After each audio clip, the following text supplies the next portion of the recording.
Ohio State couldn't punt the damn ball all day long, didn't even flip the field the way that they needed to. It's the end of the first half. You got a 4th and 2, an opportunity to extend a drive and score a touchdown going into halftime knowing the other team's going to get the ball. What does this man do? He lets the clock dwindle down, and all of a sudden he wants to call a timeout so a dude can go out there and kick a 52-yard field goal when the longest field goal he's ever made in a game is 47 yards. That's not a coach that is coaching the game to win it, and Michigan had that on the other side.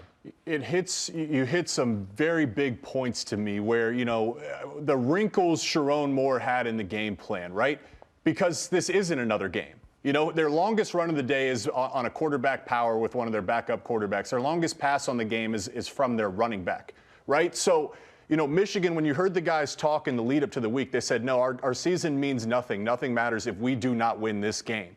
It was everything. They had to treat this game different because it is different. I heard some players on Ohio State's roster, Kyle McCord, said, you know what? It's just a game at the end of the day. It doesn't define us. The second quarterback in a row who said that, by the way. That is insane to me. Even when, I was 0-4 against you guys, I would never say that. This is not just another game. And frankly, it's these little tweaks to me. I saw Michigan as a team with absolute willpower in refusing to be denied on their path to victory this past weekend. I don't think Ohio State played bad. I can't question those guys' toughness. But if I just look at the willpower displayed last weekend, it meant a little bit more to Michigan. I'm not even going to go there because I've watched that tape multiple times, and I want to leave the players completely out of this because I think that there was willpower out there, and I think those dudes fought as hard as they could. I don't think they were always put in the best position to win that football game, and that's the part that's disappointing about me. I think the coaching impact on that game was as big as anything. These dudes went down 14-3 in the first half,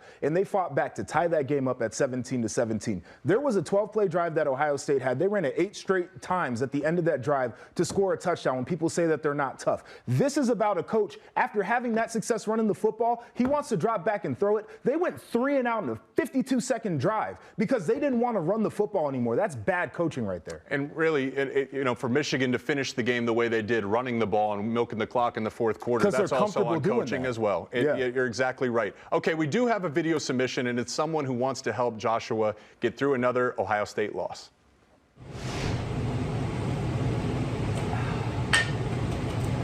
Joshua, my guy, what's up, partner? Hey, man, I'm here for you, okay? I get it, dude. I know what it's like to lose to your rival year after year, okay? I'll tell you, man, it eventually kind of gets better. The pain calluses a bit. Here's some advice. Just take all that anger, frustration you're feeling right now. Just take it and just bury it deep down inside. Don't let it see the night day. You know who your friend is? Well, me, but you know who else? This guy right here, okay? He's gonna keep you feeling good. And this is forgetfulness. This is how you make it through. So cheers, bud. Just remember, bud, we're in this together. Me and you. You got this. T-Bob, I had a few of those and it didn't help. It doesn't help. It maybe makes the darkness a little darker, huh? It's bad. It's just you spiral down there.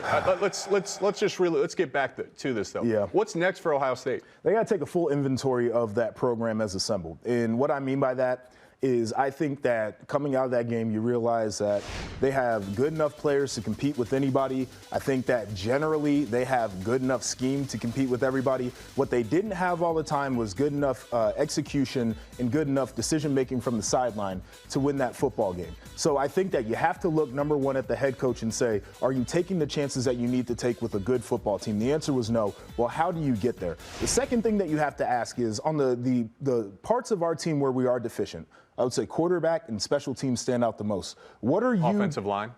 But it was fine, though. It generally was fine, right? Like the quarterback, the first interception that he threw, that had nothing to do with the offensive line. Had nothing to do with the offensive line. Quarterback staring down a wide receiver, running a slant on a corner that has inside leverage. One of the best corners in the country, by the way, and throws it right to him, right? Ohio State ran that thing for 4 yards of carry, so did Michigan. I'm not going to hear about the offensive line wasn't good enough. They're not a great unit. They were fine. They did enough to be able to win that football game generally.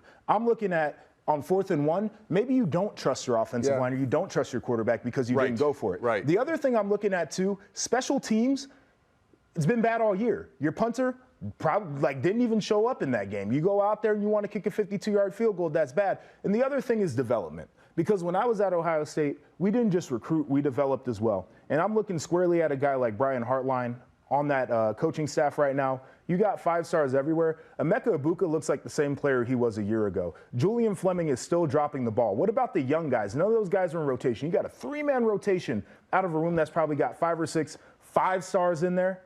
G. Scott Jr. at the tight end position has not gotten better over his time in Columbus. They got to develop players better too. Yeah, I know probably the biggest challenge here for Ohio State is you can't get better players. No one, you can only match Ohio State's recruiting. They've recruited as good as anyone going back a decade plus. So the talent is there. So I think about where Ohio State's at, and I think about where Michigan was at after the COVID year, a bit ahead of the 2021 season.